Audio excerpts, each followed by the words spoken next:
How to transfer WhatsApp account and chat from old phone to new phone. Hey there, welcome to the channel and let's get right into this tutorial.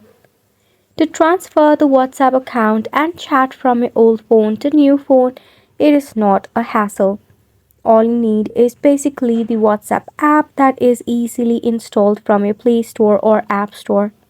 Once you have got your WhatsApp in a new device, make sure you log in into your account. Then once you have logged in, you will see that the chat will be automatically synced in your new phone. However, you must select on the option of sync or the backup option, which will pop up right at the front. After that, you'll pretty much get the chat and your account up to date.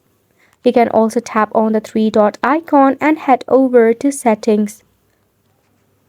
From here, navigate to the option of chats, and right over here you can scroll down and tap on chat backup.